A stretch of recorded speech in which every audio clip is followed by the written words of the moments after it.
Hello everyone, and welcome back to Autonomia, the show where we bring ideas from the libertarian left to everyday people, and foster conversation on what we believe in hopes of proving that we all have far more in common than we are trained to believe. My name is Hayward, and I am your host. As always, our intro and outro music come from a song called A Bigger Cage is Still a Prison by System Failure. If you'd like to look up this song, the band spells System, C-I-S-T-E-M, for political reasons. There's nothing I want more than to sleep under the night sky, hear the animals as they go about their lives, feel the fire warm my body, feel the mud under my toes, but tonight this cell keeps me enclosed.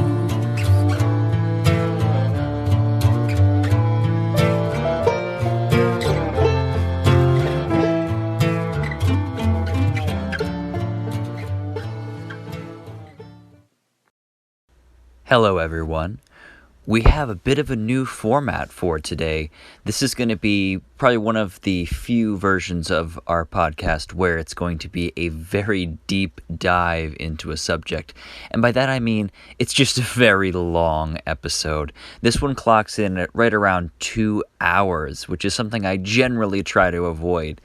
But when I'm having a discussion with someone, I find it very hard to have that much more contained compared to one of the more strictly informational episodes.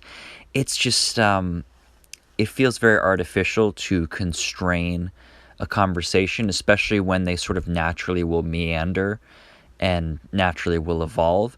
I want to make sure that I have the space to do that. So we're going to call this type of episode a deep dive episode.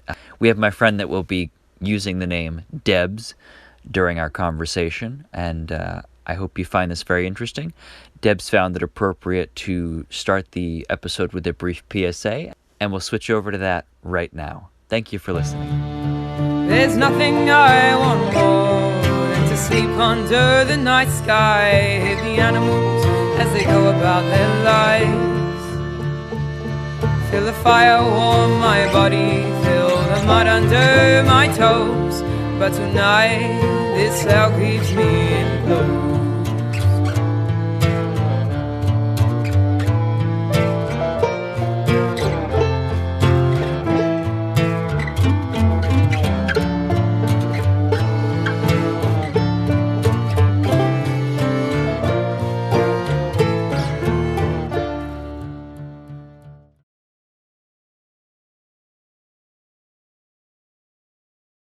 I don't know how many people are listening to this, but be careful, take proper precautions, if not for yourself, then for vulnerable people who are around you. And the two most important precautions by far are washing your hands properly, frequently and often, and social distancing, which means don't go out in public unless you really need to. And if you do, try and stay approximately 1 meter to 2 meters away from other people, because that's approximately the distance at which the droplets are likely to fall on the ground instead of hitting you.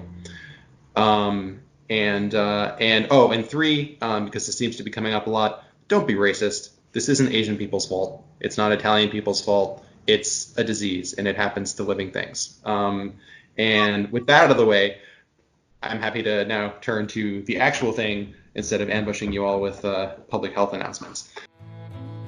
I want to climb over these rooftops and over these fences and escape to the places none of these guards would go. We're going to have a new discussion today about what social democracy is and how it differs from socialism. This is an important thing to talk about because, of course, Bernie Sanders identifies himself as a democratic socialist, and people from left, right, and center call him all sorts of different things. We might be more inclined to call him a social democrat than a socialist. And hopefully, as we have this conversation, it will become clear as to why we think this way. So I guess we could start at saying democratic socialism, at least as far as I can tell, as somewhat of an outside observer, seems to be sort of like a rebranding of social democracy. It almost seems like a sort of a made up term, almost like sort of like the assault rifle of politics. Like it's just something they came up with, and it doesn't necessarily point to what it actually is. Rather, it's more of just a characterization. That's, I think, a very accurate and concise way of putting it. I guess what I will try and do is go through a sort of brief history of what socialism and social democracy are, what their historical functions have been, both as themselves and in relation to each other, and then a little bit about what's happening now with Bernie Sanders and with Democratic Socialism and DSA and the related movements. So going way back,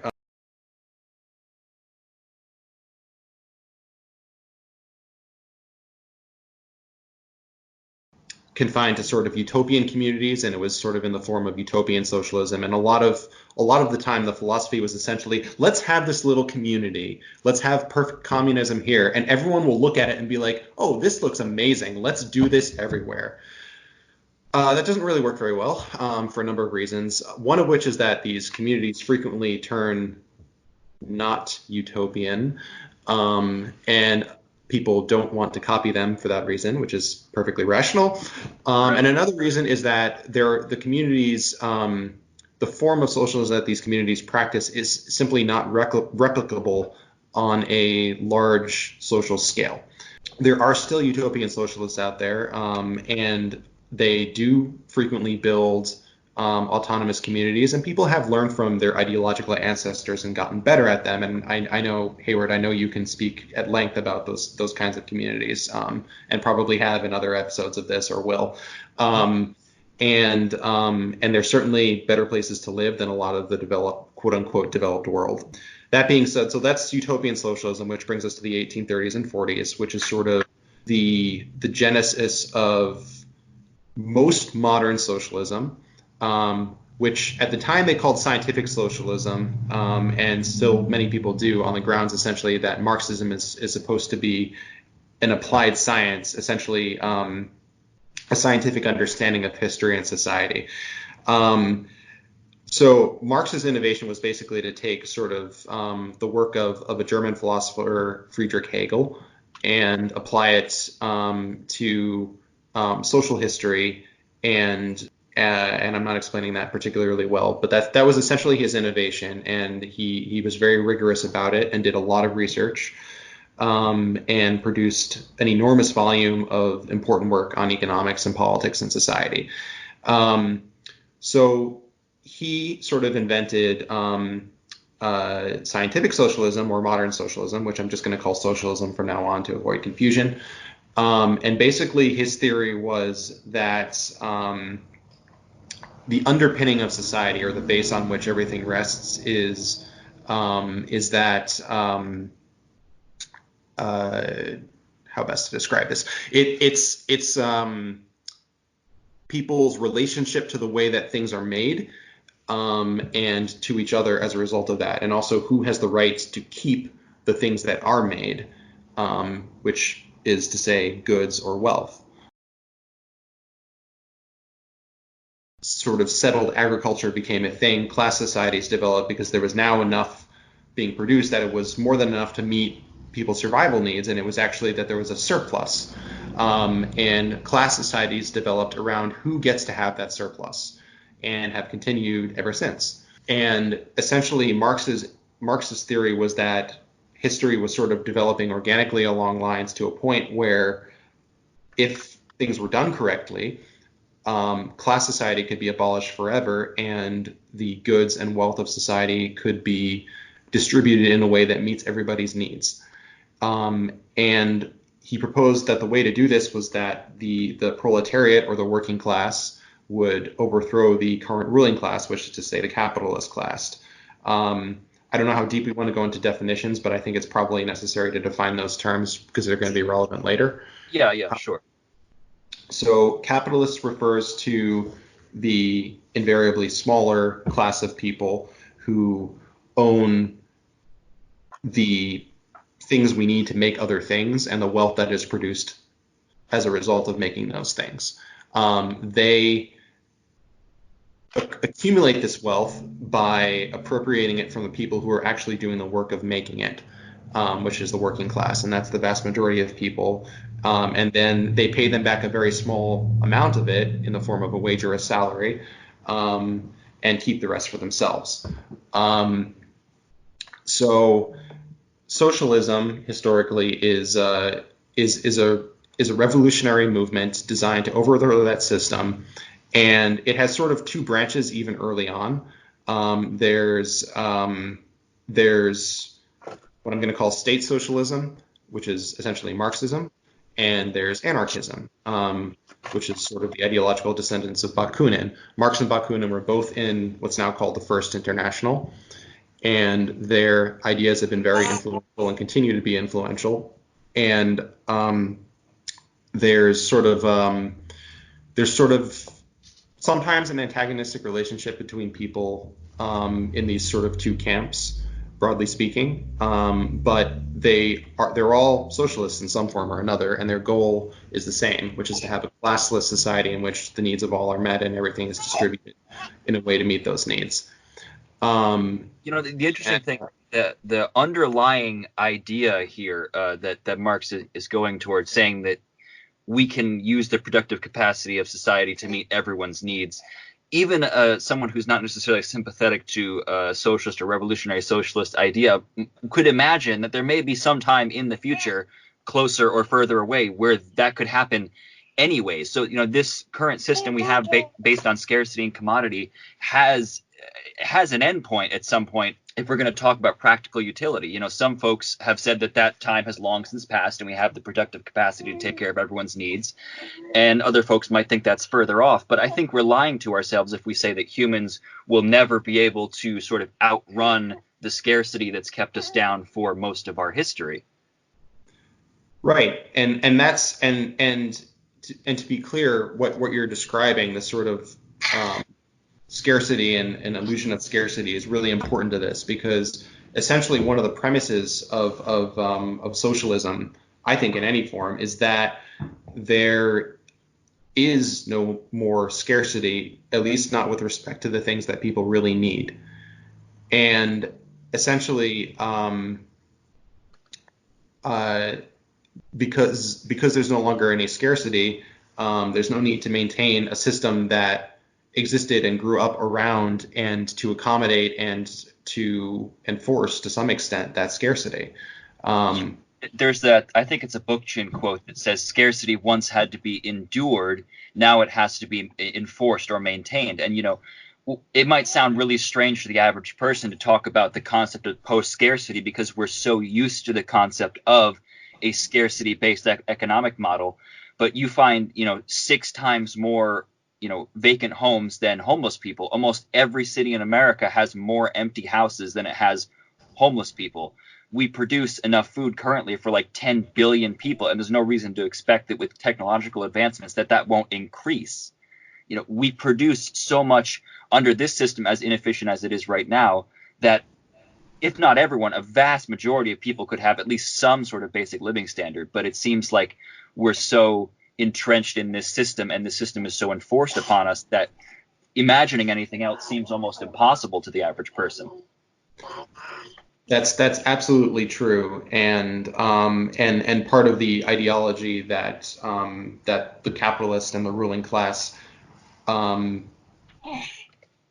sort of enforces is this very idea of scarcity, because it's essentially integral to the idea that things need to be rationed by the market and by price, rather than distributed according to need.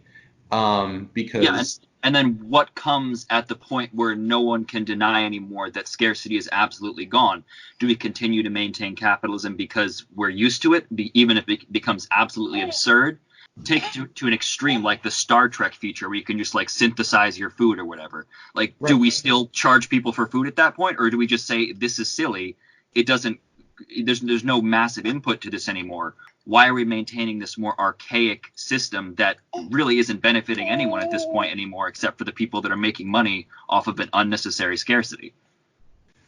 Absolutely, and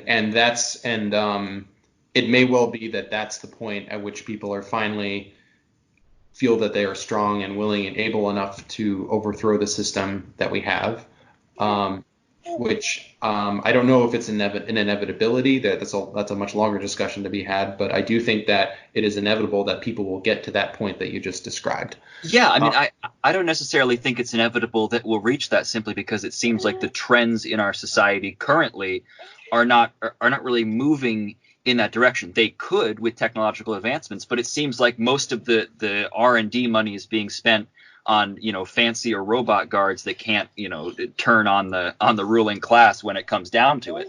It seems like they're not investing that money that comes from the productive capacity of everyone around us to actually improve our lives. It seems like they're trying to entrench their power and authority with that money. So I'm not sure it's inevitable, especially when you factor in the seemingly upon us crisis of climate change. Right, and that's a longer discussion that I'd love to have sometime, maybe on this podcast.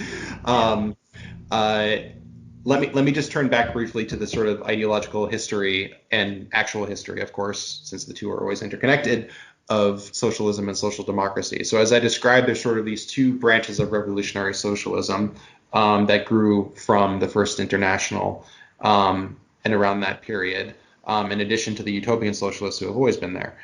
In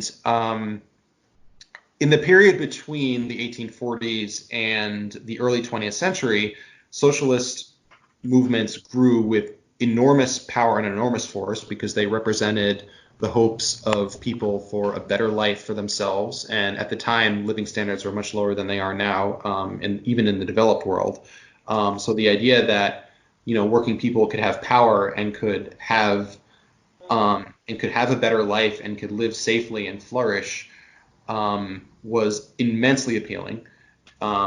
Yeah, one thing that I just sort of came to the conclusion of recently that I'd never really considered before is socialism, at least in the context that we understand it today, seems to have been a reaction to the life that was happening under early industrial capitalism. It seemed like we're saying, this is a nightmare. Let's figure something else out. And it was one of many reactions to these developments. And I think you and I have spoken before, and you had told me about people who used to, sit with their kin and their kith and kin who had been driven into these factories, and they used to feel sorry for them because they were being forced to work these long hours in these windowless hellholes. And compared to the sort of free pastoral life that many people had enjoyed before, this was considered definitely a downgrade by comparison. Yeah. And, I've talked about on the show a few times, the whole being forced into the factories happened through the initial privatization of land, which you being far more grounded in Marxist theory than I am, because I might playfully refer to you as a recovering Marxist. But, it seems like the primitive accumulation, I think is what you folks used to call it. Yes. Like, the initial theft that jump-started the possibility for a system like capitalism to even function. People don't realize that this whole thing started off with a theft, and a lot of people were really upset about that theft, and a lot of people came up with all sorts of different ideas on how to reverse that, or how to recover from that, or how to advance beyond it. Yes, and socialism became sort of among working class people in a number of industrializing countries, became the sort of dominant response to that. Socialist parties grew, and they grew in varying proportions depending on the sort of stage of economic development of the country. And eventually some of these parties coalesced into what's now called the Second International. The largest and by far the most influential of these parties was, in English, the Socialist Party of Germany, which had, I forget the exact numbers, but it was in the millions of members, and they became very, very powerful and influential. But there was also a strand of thought in this time period that essentially, like, okay, we're becoming a numerous movement. Perhaps we can use that influence to essentially enact socialism through parliamentary means. And that sort of gradually became the program of the SPD, the Socialist Party of Germany. Those are the German initials, by the way, but I'm using them interchangeably. There are a number of thinkers who sort of were advocated for this sort of tactic for achieving socialism.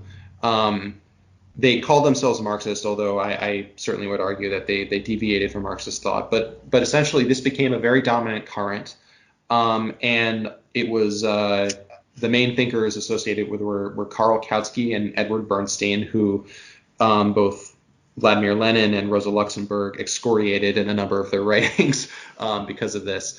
And so that kind of socialism, if we can call it that, was dominant for a long period. And then World War I happened. And World War I, it's sort of, I think, in the minds of many people has been eclipsed, and understandably so, by what happened in World War II. But I don't think you can understand the one without the other. And World War I was an absolutely brutal and terrible conflict. It's impossible to overstate the effect that this had on working class people, who, of course, were the people drafted to fight the war. Yeah, I mean, this was Napoleonic battlefield tactics used in the time of airplanes, tanks, and chlorine gas. Like, this is incredibly terrible.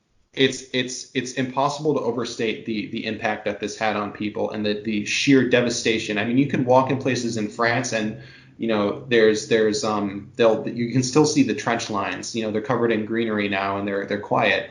But those places were muddy, rocky, gas-filled hellscapes of explosions and people dying in the most horrible ways that you can possibly conceive of for 4 years straight.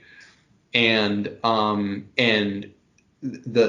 number of people who died was absolutely staggering. And the reason I'm bringing this up was because World War I sort of represented a development in capitalism as well, which was essentially sort of the beginning of the imperialist stage of capitalism, which was essentially the national capitalist classes of various countries competing with one another to fight the rate of profit, which is always falling for reasons I'm not going to get into right now. And part of the way they do this is by trying to grab more land and more resources, and to, you know, force people to produce goods at lower prices, or not at lower prices rather, but to work for less money, and to essentially enslave them. And to plunder their resources so that they can keep the rate of profit up and maintain their wealth and their power. So World War I was essentially a competition between the different capitalist classes of different countries in Europe, mainly fighting over Africa. And I have to point out here, for anyone who's listening, just how brutal the European conquest and colonization of Africa was too. I can't even begin to describe how horrific this was, and the sort of, you know, barbaric and disgusting things that were done to African people in the name of colonization, and ultimately in the name of burgeoning capitalism. Yeah, I mean, there is a podcast that I always recommend to people called Behind the Bastards, which does an episode on Friedrich II, I think, and the Congo. And I've been binging that podcast. Yeah. You know, things like chopping the hands off of people as a way of proving that they've killed a certain amount of Congolese people. But if the soldiers there had to eat, they'd shoot a boar, but they had to account for every single last bullet, you know, for the expense report. And so they just find some random person to lop off their hand to prove that they had in fact killed the person with the bullet that they wasted from the company. It's crazy. Right. So there's a taste. There's a taste of the viciousness of European imperialism that World War I was fought in the name of. And the reason that I bring up World War I in relation to the discussion we're having is that it revealed the ideological and moral bankruptcy of the Second International Socialist parties. Because what these parties did, one after the other, instead of opposing the war and saying absolutely not, this is a slaughter of the working class, of the people who we are trying to help attain power. This is absolutely anathema to everything we believe. Instead, what they did was voted for war bonds and to support their quote unquote, I think I have to put air quotes in here, their governments, and to a number of committed revolutionary socialists, this was, of course, the ultimate betrayal. And the result was the formation very quickly of the parties that eventually became the Third International parties, who often called themselves communists to distinguish themselves from the socialist parties of the Second International. And that sort of kicked off the next wave of revolutionary socialists, including, of course, the Russian Revolution and the failed Spartacist uprising in Germany, the German Revolution, which unfortunately was defeated, but also uprisings in a number of other European and other countries. But the Second International strain of quote unquote socialism, which was considered by most socialists at this point to be discredited, survived in a form that came to be called social democracy and then later democratic socialism, and it serves a very specific function. It has good and bad aspects to it. Structurally, it is a form of capitalism, and I have to be very clear about that. It exists as a way to, and it does mitigate the worst evils of capitalism and the effects they have on the most vulnerable and disenfranchised people, by providing them with social programs and a social safety net. And all of those things are good, but they also serve as a buffer, essentially, to prevent people from having a Russian Revolution, from having a Spartacist uprising. Right. And, I wonder if it will be more accurate to say that social democracy is sort of like the knockoff of the first wave of Marxism there, where they're trying to where for the forces of capital or people that might have more bourgeois interests are trying to find some sort of middle ground that would allow them to maintain the structures of their power, but would allow certain concessions to buy the loyalty of the average person. And it kind of seems like that's what's happening. And perhaps that might be, if I'm correct here, that might be why that Second International was largely discredited, because it almost seems like it's an invasion of sort of non-Marxist ideas into a Marxist context. Is that anywhere close to correct? Yeah. I think essentially a good way to summarize that is they're sellouts. They're and quite literally, you said bought the loyalty, I think, and I think that's a really good way of putting it, because essentially it's a bribe. It's a bribe to not have a revolution. It also sort of, it's a strategic concession. That's another way of thinking of it. It's these programs are like, okay, we'll give a little bit back of the wealth that we accumulated from the labor of other people, and we'll give it back to you in this form that contents you, basically. Yeah. And makes it a little bit more bearable to live under this system. I think a really important thing to think about, to sort of contextualize this in history, is if Louis XVI and Marie Antoinette were to actually distribute some food reserves, the French Revolution might not have happened. If Tsar Nicholas might have actually made some more concessions to the increasingly upset and starving people, the Russian Revolution might not have happened. So in the same way, this social democracy acts as sort of like a safety valve for the capitalist system. It allows it to remain in place, but it figures out, like you said, strategic concessions that would allow them to maintain the majority of their power, but might still, make a few concessions to get the majority of people to go along. And you see this in any sort of movement throughout history. The Indian independence movement, for example, we always hear about Gandhi, but apparently over there he's seen as somewhat of a sellout because he negotiated with England and took energy away from the coming revolution that was happening there. So India went from a colony to a neo-colony. People make that argument in any sort of social movement. There are always those folks, the sort of liberal people, that will try to find that middle ground with your adversary as a way of undercutting, not necessarily by intention, but functionally undercutting the revolutionary energy that's there. no matter how you might feel about the Euromaidan revolution in Ukraine in 2014, there were liberal parties that were trying to co-opt the energy of the street movement there and saying, hey, we're negotiating with Yanukovych, we're trying to find some concessions. And on that day where the Berkut, the special police, massacred a bunch of people with fully automatic machine gun fire, these people said, hey, we're meeting we're meeting with Yanukovych, we're trying to find some concessions. And everyone in the audience said, no, this is absurd, to the point where a Ukrainian veteran came up and said, like, how dare you talk to these people? How dare you have any sort of negotiation with these folks? These are our enemies. They've killed our friends. My friends are dead because these people it unleashes violence on them. And that one veteran, he said, if he does not leave tomorrow, we're going to begin an armed rebellion. And Yanukovych fled to Russia that night. Right. And that I think illustrates another important point, which I think I've heard you summarize before. Power concedes nothing without a demand. Right. Super important.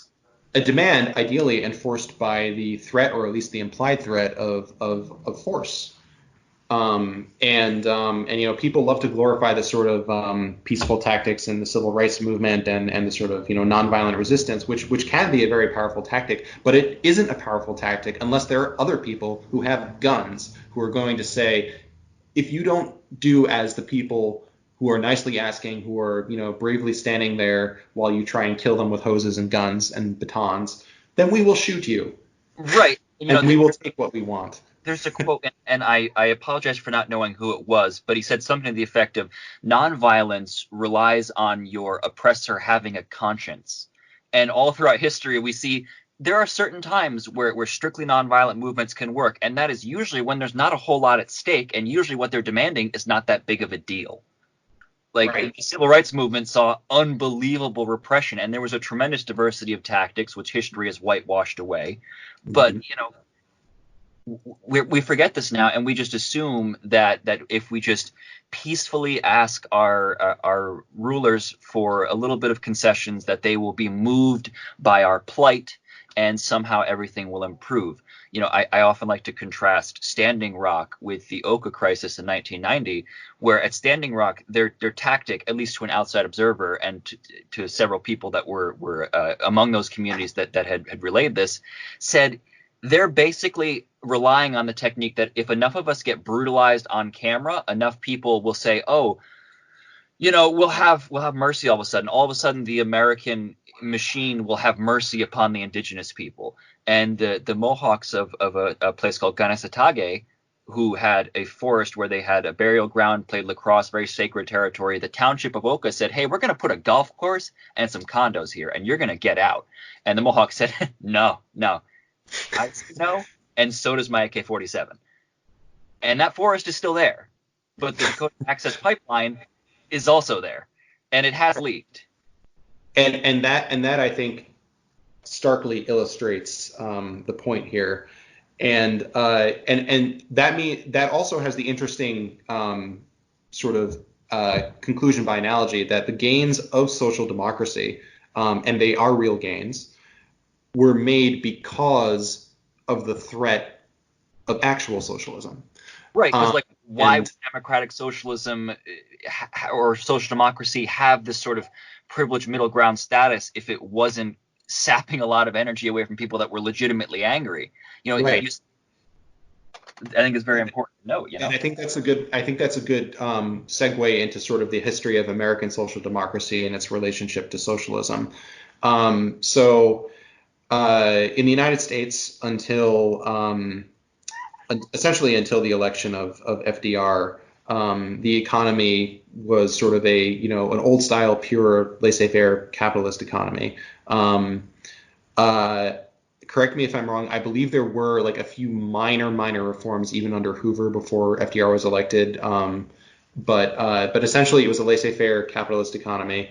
And there was a very strong and very powerful socialist and communist movement that was growing very, very quickly, especially after the stock market crash and the Great Depression, and 30+% of the country lost their jobs. Right, and this is after decades of brutal repression of strikes, and this is after generations of seeing the full violent, nightmarish nature of unrestrained capitalism. And as we touched on before, a lot of sort of Marxist movements are a reaction to how horrifyingly oppressive capitalism can be. And so, as you said, there was this huge momentum happening in America right now, and hopefully you can tell us a bit more about that.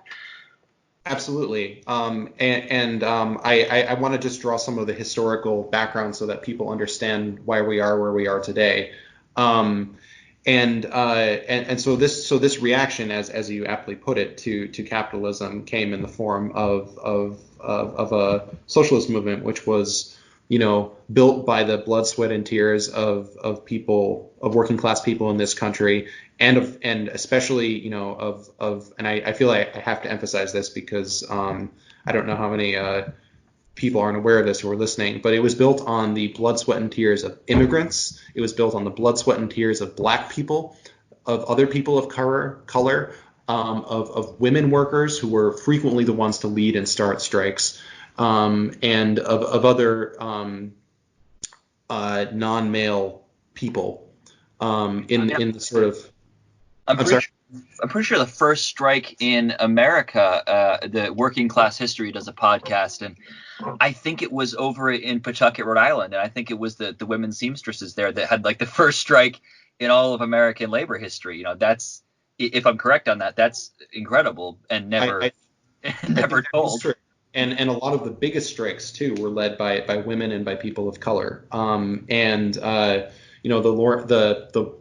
textile mill strikes in I think I want to say 1912. The bread and roses strike is the one I'm talking about. Sure. And it's important to note that women, were working class women worked just as much as the men did, and they were often even more vulnerable than the men in the workplaces because of their gender and their social standing. So this movement is growing, and it becomes especially powerful after the Great Depression hits. And Roosevelt is elected essentially on the promise of, I will do something. Right. I will make things better. And that's certainly true, and I don't doubt that he was sincere in that aspiration. And he did, in fact, ameliorate a lot of conditions for a lot of working class people. However, he was not a socialist. And he even said, I'm probably going to butcher this quote, but it was something to the effect of, I am the savior of capitalism. And I think that's very telling, because there were a lot of people in the 1930s who were openly discussing doing what they had done in Russia. And remember, this was only 12, 13 years after the Russian Revolution. This was fresh in everyone's mind. Yeah, I mean, this is a country that, Russia was ruled by a czar. But in America, we had sort of these corporate czars that were functionally quite similar and led to similar dynamics of oppression and resentment among the people that were kept down by them. These people were really, really angry, and they were looking for something, anything to make something happen. Marxism was there, anarchism was there, various strands of socialism were there. And along comes FDR, as you said, probably sincerely saying like, hey, I hear you. I'm going to make something happen. And one of the things that I mention on the radio a lot is that Obama got in off of hope and change after the 2008 economic crash. Trump got in saying not necessarily hope and change, but like, I hear you, I'm different, I'm going to shake things up. Sanders is popular for similar reasons. We have this massive societal collapse of sorts, and a lot of people looking for something different to make things better. So all of a sudden you have these people coming along, promising you left, right, center, whatever, something better. And that's very appealing. And FDR, he would have had more terms if he hadn't died in office, and they had to pass a law saying you can only do 2 terms. Not just a law, a constitutional amendment that limits the presidency to 2 terms maximum per person. So like a law. Constitutional amendment, big law. Big law, big facts. Sad. So he was elected on this promise, and the reforms did make things better, and they also acted to sort of, I think you also made a good analogy with the reference to a safety valve. They sort of let off some of the sort of pent up energy and steam that had been building up in the American working class towards a revolution. only going to be And there's only going to be such a percentage of people that are like, I am against this because I have read all this theory, because I have a principled objection to the system, because I don't believe in how our system is run. The majority of people, just realistically, are folks that are just trying to work and survive and are really upset that they can't even make ends meet. So if someone comes along and says, I'll help you make ends meet, they're going to say, oh, all right, sure. It sort of raises or lowers, depending on your perspective, the bar of rebellion. And it's a very important social function.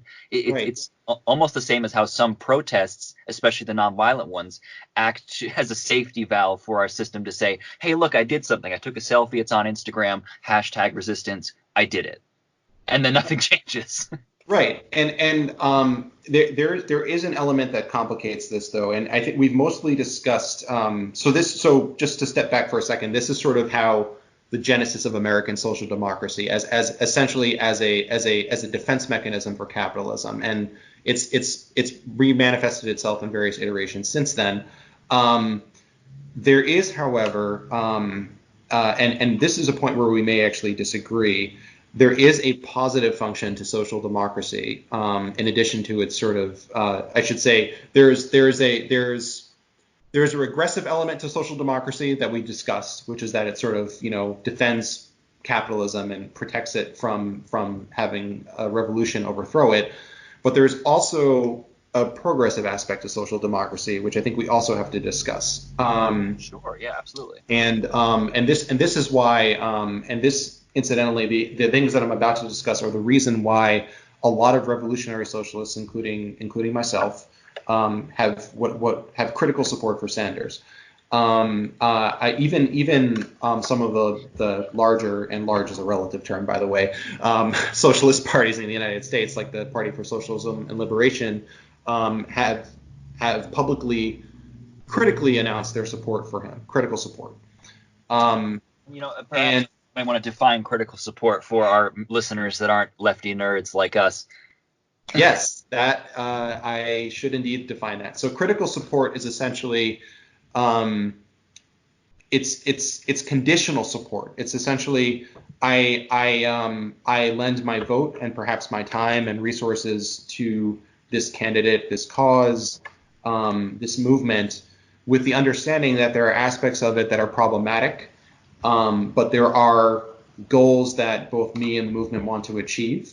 And that doesn't mean that I won't speak out against this person when they do regressive things that are contrary to my own political aims, but I do support them in the interest of achieving our shared goals. Right. So it's sort of like a willingness to acknowledge your common ground, while also, in my opinion, very importantly, retaining your ability and willingness to critique where things are different. And I feel like this is lacking in a lot of the electoral dialogue, like in Connecticut with the whole tolls thing, very unpopular. And they said, well, you shouldn't have voted for Ned Lamont. And I say to people, they're not single issue voters. For whatever reason, for better or worse, Ned Lamont resonated more with the people of Connecticut than Bob Stefanowski.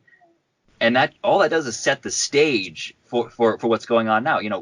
People were critical of what was happening with tolls, and they kept pushing. They might have had critical support for Ned Lamont on the whole, but on this issue or that issue, they said, no, we're not willing to accept this. And after months and months of pressing, the bill has pretty much died in Senate, which is, cool. But critical support, it's an important concept, and it's the kind of thing that someone that I would characterize as having a more deep political analysis would be more comfortable with. And we had a recent example of this where Sanders talked about something he happened to like in Cuba, while simultaneously saying, I condemn Cuba for all of these various reasons. So he's literally saying, like, hey, this facet of this society, whether or not you like it, is a matter of opinion. But what he's saying here is, I support this, but not all the rest of it. And right. You're able to have those opinions because there is such a thing as nuance, and because we live in a multi-issue, multi-directional world. And to try to flatten it beyond that is just silly. Right, and social democracy as a movement, and democratic socialism, which, as you I think very aptly said at the beginning, is sort of its new label or manifestation, is exactly a case like this, because the positive or progressive element of social democracy, well, there are sort of two big ones. One of them is that it does, in fact, make life a little bit better for working class people. Things like universal health care, subsidized or free public housing, programs that meet the needs of people who can't otherwise meet them under this system, make life measurably better for those people. I think I just literally said a tautology, but you know what I mean. One of the really interesting things that I hear constantly is Sanders might bring up the Nordic model, saying these Scandinavian countries show that democratic socialism is possible. And it's amazing because right-wing folks will actually correctly say, that's not socialism. That's a capitalist country with a strong welfare state. We would call that social democracy.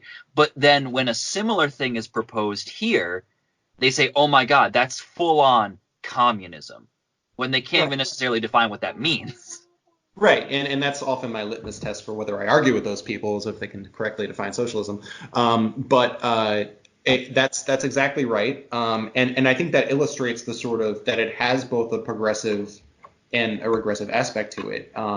It's there's ways in which it pushes forward towards socialism, and there's ways that it pulls back towards capitalism, and those things have to be strategically supported and emphasized or de-emphasized according to your political goals. So as I said, there's sort of two major elements or aspects in which this is true. One is that it makes life better for working class people now, and those gains are worth fighting for in their own right because of that. And the second aspect is that the way these gains actually happen, as we sort of talked about before, is not just by a group of old white assholes sitting on Capitol Hill, and debating and passing through their goodwill and benevolence this law that aids the people. No, it's because people get into the streets, they fight, they strike, they say, if you don't do this, we will fuck shit up. And that movement, that process of building and fighting for that reform with that focus, while it can divert revolutionary energy in some circumstances, can also build the confidence and organization of the working class. And that is beneficial to the cause of socialism, because a group of people who are committed towards achieving a concrete goal of any kind, but especially a goal that improves the lot of the working class, and a working class organization that grows around that goal, can then turn its attention to other things. It can turn its attention to more powerful and better reforms, but it can also start to turn its attention to what if we had a system where we didn't need to ask for these concessions anymore? What if we just ran the show? What if we ran society together? There's an important question here, and perhaps you might be able to educate me. I am of the opinion that social democracy has never led to socialism, communism, various strains of more true leftism. Has that ever happened? Because it seems to me like you're saying it is theoretically possible for a social democracy to create the public environment for socialism to occur. But at least I'm not aware of any instance where that's ever even happened. Am I off base on that, or what do you think? Strictly speaking, I think you're right. I can point to sort of perhaps minor concessions that were made by the Tsar, like in his last year in power, the formation of the Duma, and the sort of the legalization temporarily of certain political parties as sort of political concessions. But on the whole, you're right.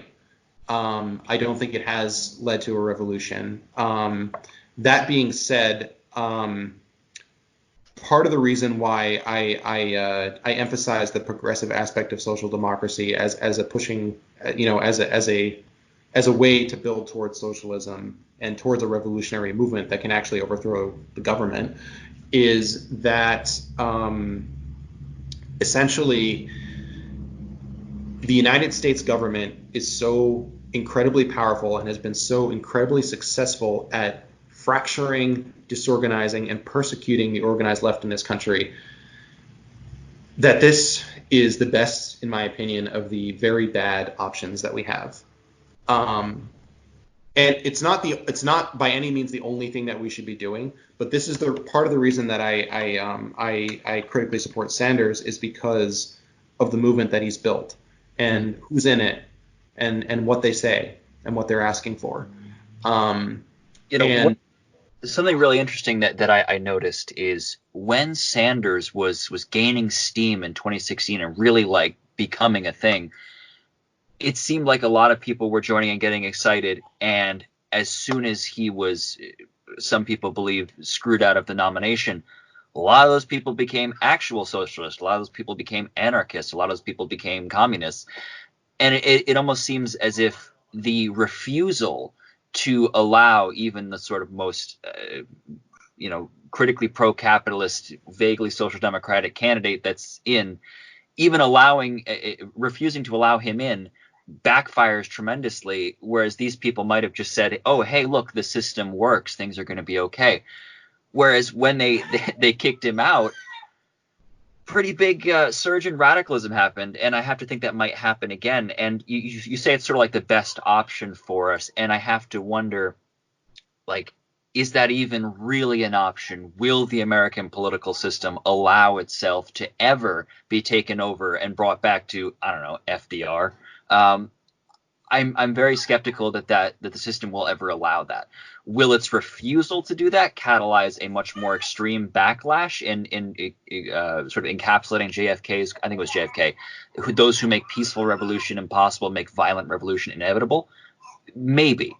I have what I would definitely call critical support for Sanders, simply because I believe he furthers the conversation and brings things to the public light that have almost never been brought up in this generation by any serious candidate. I think that's incredibly important.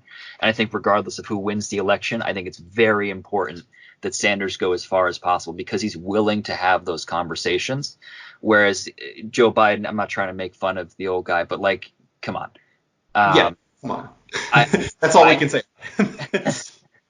And I think keeping him longer and putting him up against Trump would really elevate the national conversation. And one of the things that I always talk about with my folks, with my friends on the right, is you don't necessarily have to agree with him, me, or anyone else on solutions. However, I think we can all agree we have very similar critiques. And if we're actually willing to find that common ground, maybe we can figure out something. Sure.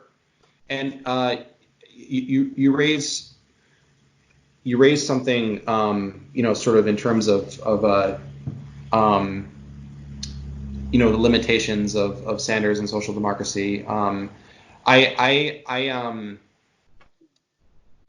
More in theory than in my actual brain, which is incapable of being optimistic. I like to think that I believe in revolutionary optimism. And part of that is sort of looking at every setback as an opportunity. And with respect to sort of, the point you made about the radicalization of people after Sanders's, defeat and sort of being cheated in 2016, that was an opportunity which many people did seize upon to sort of organize these rightfully angry and embittered people who were sort of new to left-wing politics and to sort of bring them into revolutionary socialist organizations. So there's opportunities to be had either way, I guess is the way I try to look at it. There's, if as appears to be happening, he is defeated again through the, machinations and chicanery of the Democratic Party, then, it's an exposure of the system in a way. It shows people that, there are people who have more power than they do who are going to thwart their electoral attempts to change things, and that can radicalize them as it did in 2016. If he somehow managed to get nominated, then the actual fight for the reforms, assuming that he actually mounts it, would also present an opportunity, because it would show people this is how we get things.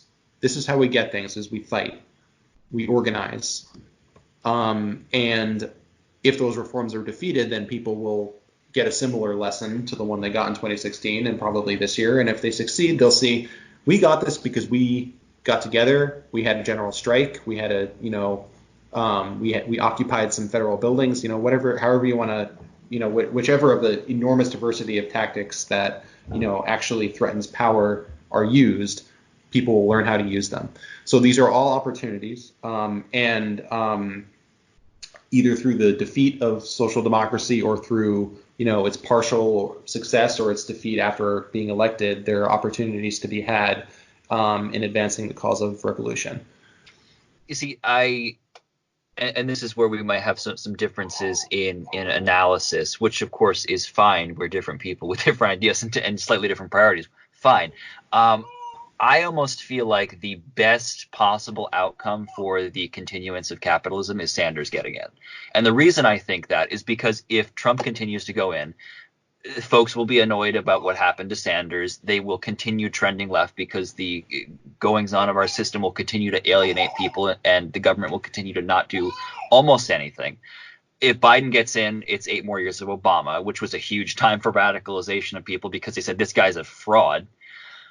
Whereas I think if Sanders gets in, it might ingratiate people back into the system because it might give them the hope that something is possible. And I do worry that will consistently, as generations go on, make revolution less and less likely because it gives people ever increasing faith in the system. And as our social context changes and changes and changes, we might have little more concessions happening here or there as a means of stringing us along. But I don't necessarily think it will ever give us the type of change that we might be looking for. Whereas I think if they screw over Sanders again, I think it's really going to energize people to fight in a way that is demonstrably more effective at overthrowing the oppressive nature of our system. We have lots of instances throughout history where people got really mad, they made some demands, and they fought for them, and things happened. And we can find instances where long-term pressuring did create concessions. But at the same time, I have to wonder if you could have gotten those much, much faster if you had taken a more direct approach. One of my favorite things that happened was when the Obama administration Supreme Court made gay marriage legal. Everyone was like, "Oh my God, this is amazing! Like, we're in charge now. We're making the government progressive. Everything's happening." And I had to remind folks who made it illegal in the first place. Wasn't yeah, exactly. And that's definitely a very reasonable and defensible position. I guess my response would be is my analysis differs because I think that and part of this I think differs on the basis of our experience. You have much more experience sort of like being inside of and at militant in militant situations and sort of seeing power on the other foot, on its back foot or on its knees, and I don't have that experience to quite the same degree that you do. But my analysis is that the American state is probably the most powerful government that has ever existed. While I certainly, I think that in some ways the consolidation of that power will accelerate the radicalization of many people. This government is going to be much, much, much harder to overthrow than any other in human history. Yeah, I mean, I don't think a conventional overthrow or revolution would be something that we would happen to be quite likely. And I happen to think that the sort of radicalization that you're talking about isn't quite happening as much as we might hope. I spend a ton of time in the right-wing media landscape, and I see how increasingly devoted people are to their savior du jour. And I talk to people all the time. It's basically my full-time job to just like reach out with people, talk to people, and I've been doing it for years.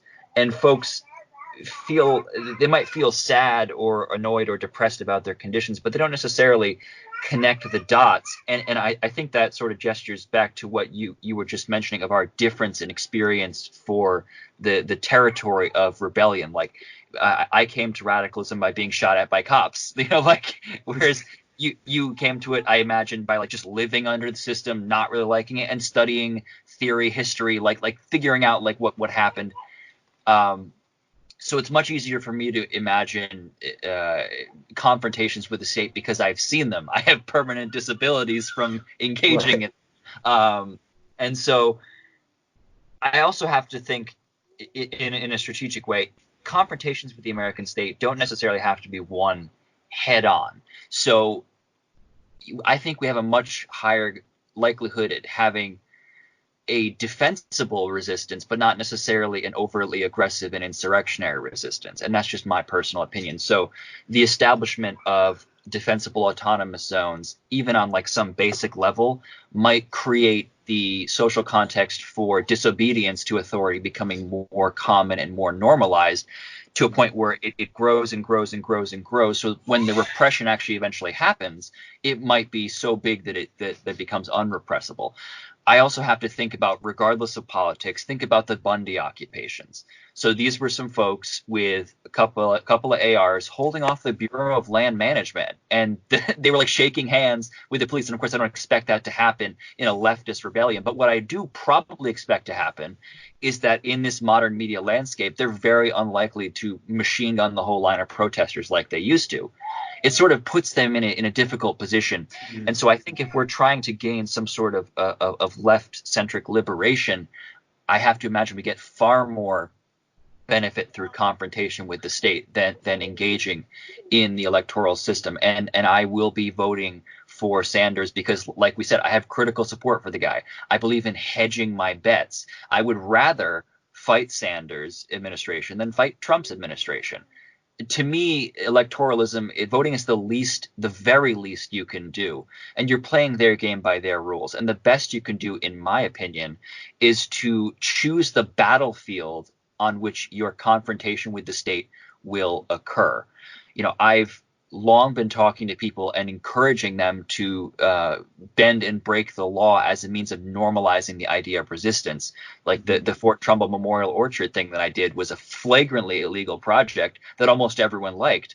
And that to me is opening up space for a dialogue about what good can happen if we step outside the boundaries of the law and act directly in the public interest. What happens then? Now, if the organization I'm a part of was more entrenched in the system, we wouldn't be able to do that because we might lose our tax status, funding, legitimacy, whatever.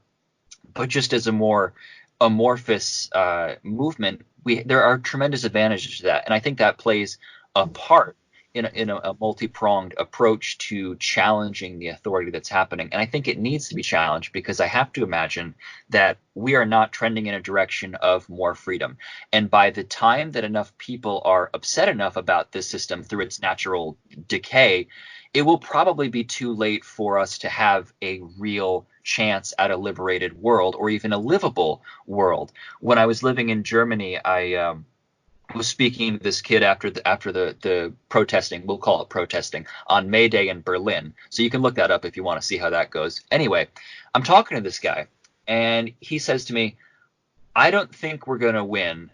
And what I think is probably going to happen is that the rich folks are eventually going to be able to build electronic bodyguards and take out the last variable in maintaining their power, the obedience of their guards that also have to feed their families.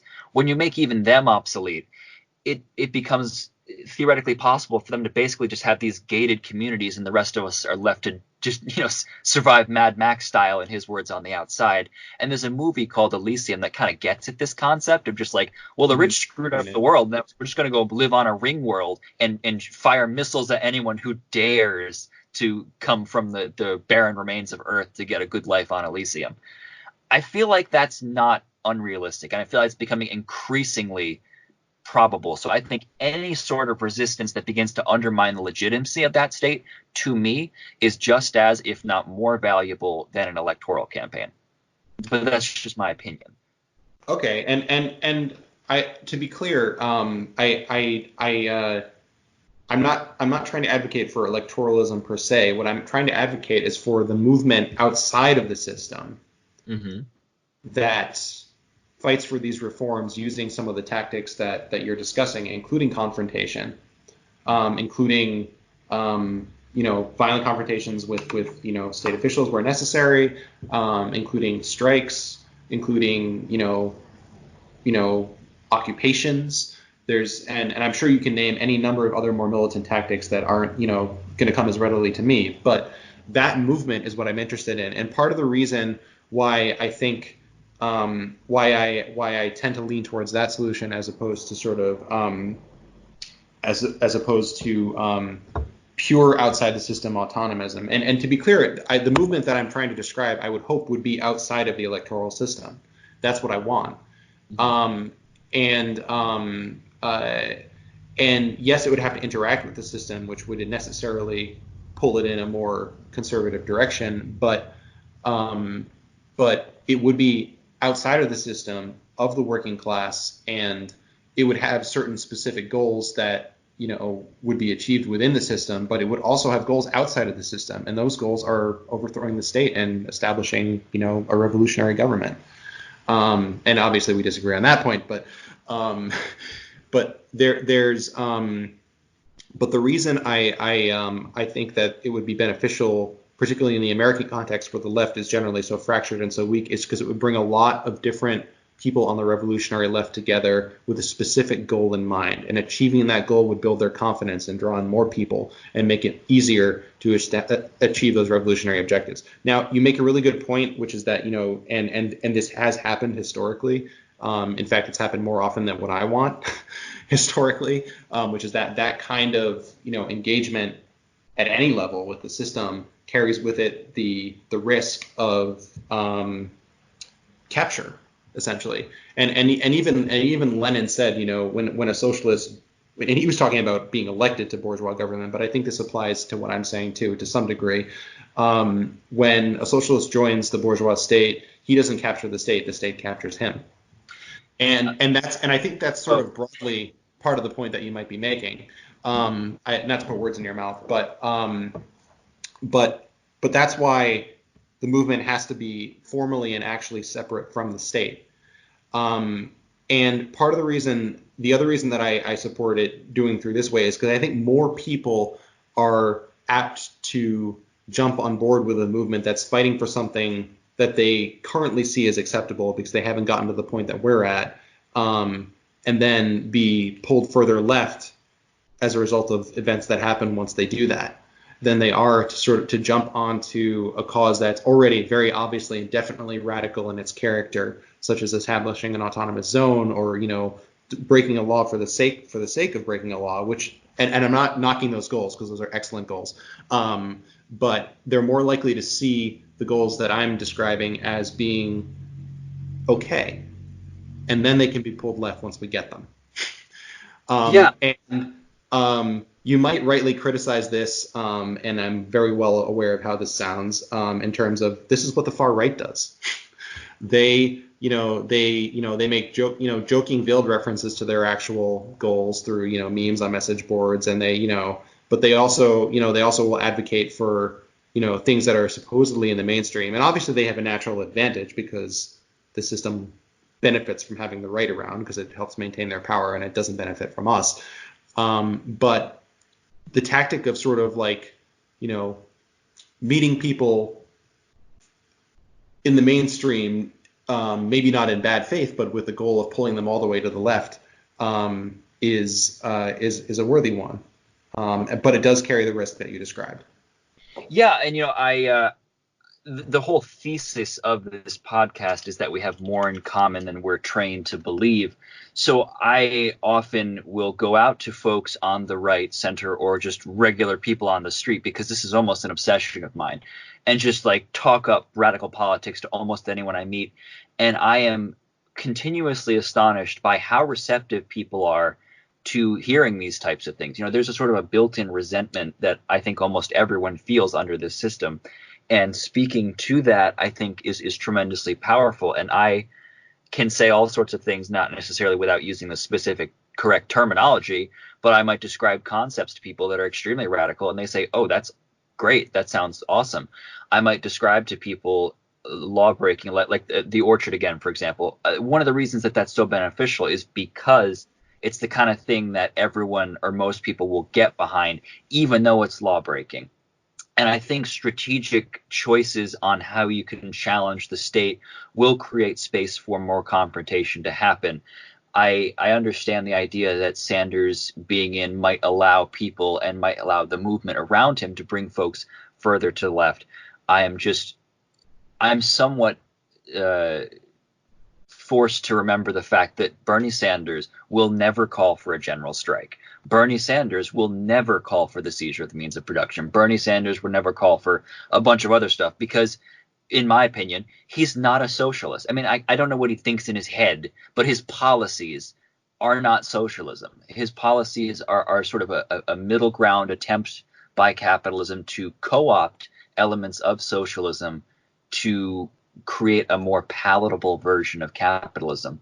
And I do worry that the more engagement happens with him, the more that trend may continue, especially if he continues to call himself a democratic socialist. That really, really bugs me, just as much as him saying that he believes in revolution, because defining himself as a revolution and defining himself as a socialist, democratic socialist, whatever, really shifts and muddies the terms such that I think it really undercuts any sort of true revolutionary energy in our system today. So I have critiques of Sanders. I like him. I would probably have some choice words to him if I spoke to him, but I would say them in a relatively respectful way.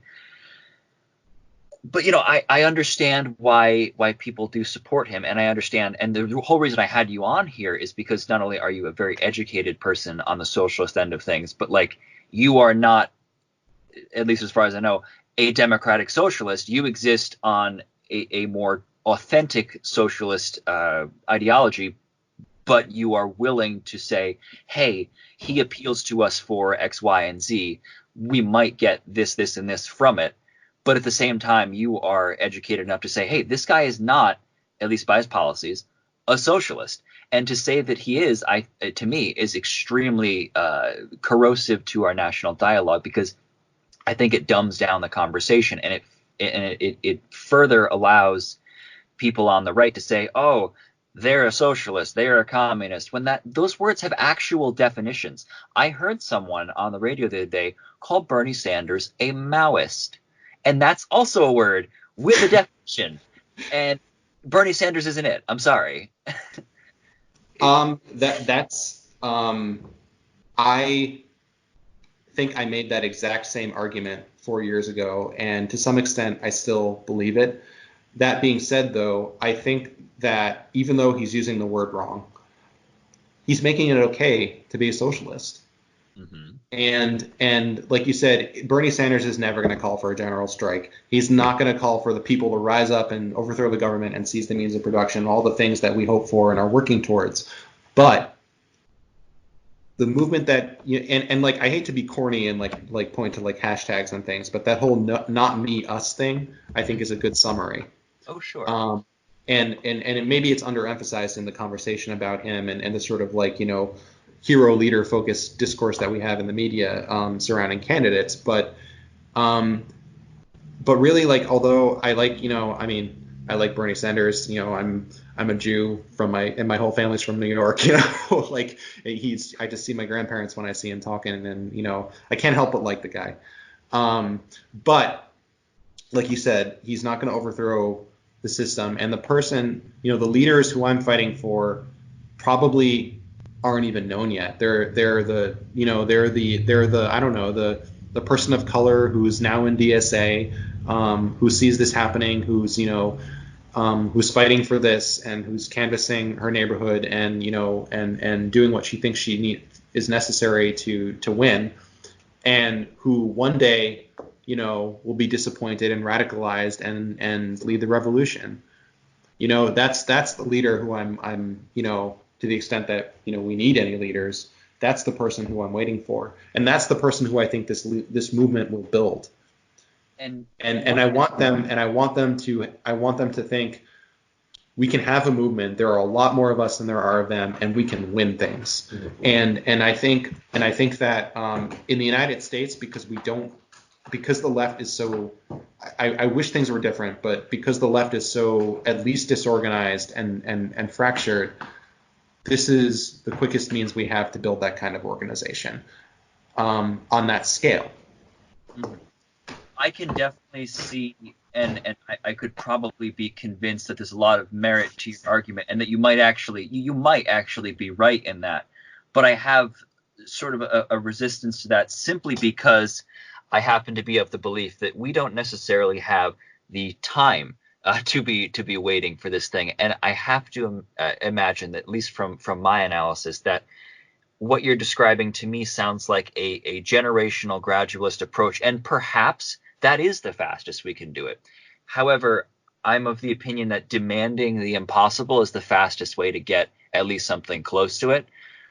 I don't think that the Bernie Sanders route will ever, and I think you probably share this opinion too. He's not going to save us, and I don't necessarily think he's going to be able to pass anything in with the checks and balances and power of bourgeois government. But I also don't think anything that he does theoretically pass is going to curb the alleged impending ecological collapse that we might be seeing, at least in some areas of the globe.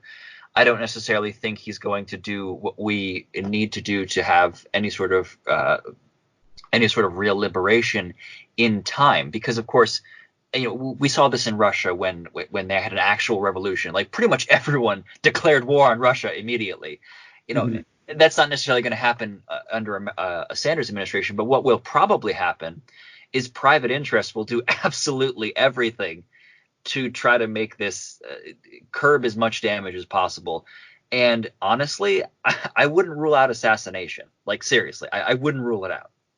Like an Allende type situation? Or anything. Like, yeah.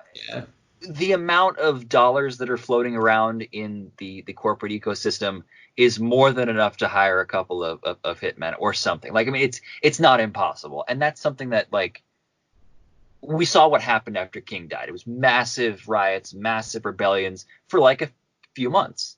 And then things went back more or less to normal. And I worry about that. You very well might be right. I think it probably is the fastest we can get a movement of the size and scale necessary to overthrow the government. But you're right. Sanders' reforms would not, curb. They would. Hopefully, the Green New Deal would have some effect, but I don't think it would be enough to actually stop what's happening. I think you're absolutely right about that. But we need those people, we need that movement, and we need them together to overthrow this. I want to just note for the record, we've been talking for an hour and 25 minutes, and I don't know what the limit is for your uploads, but we should probably take that into consideration. I purchased an unlimited upload time. Okay. So, all right. So there's no rush then. Okay. So really, it's up to whatever the limitations of your schedule are. So depending on how you want it. At some point, I got to get stuff down to my car because I'm going to see my parents this weekend. But apart from other than that, I'm free. I'm shirking work, which I'm sure you'll be very proud of. Yeah, I mean, I'm still in a towel, so Yeah, I'm just hanging out at the house, not doing homesteading right now. But if as soon as this conversation wraps up, I will probably go back to planting crops and readying long-term emergency food storage, playing with the baby, feeding the fish, playing with the dogs. I might go work on some of our trees because, I like to be able to eat things, and trees are pretty cheap, And if you know what you're doing, you can clone them. And I might have a semi-mutual friend of ours on to discuss sort of the revolutionary potential of gardening and a reconnection with nature as a means of resisting and moving beyond capitalism, simply because capitalism is instituted through separating you from the natural abundance and natural rhythms of nature. People lived for a long time fairly decent lives without this system, and there's a reason they didn't go in willingly to the system. They're like, no, this sounds terrible. And so I think people will never be able to have a real rebellion or resistance without the ability to feed themselves. I think, what was it, Napoleon said, an army marches on his stomach. Like, I think if we don't have any ability to feed ourselves outside of the system, our ability to question and resist the system will be extremely hampered. And this may merit an episode in itself at some point. But there's a reason that the demand in many smaller land area countries in the United States of the left has been land. Yeah. That was always the demand, even at the beginning of the Spanish Revolution, which is I think probably you could probably dispute this, but I think that was probably the biggest anarchist revolution in history, or at least largely anarchist in character. And the big demand at the beginning from the braceros was land, because all the land was owned by the capitalist class, and even still parts of the feudal nobility, which was hanging on with its arthritic claws to the the Spanish state. And the reason for that demand is so that people get enough land to grow their own food and feed themselves.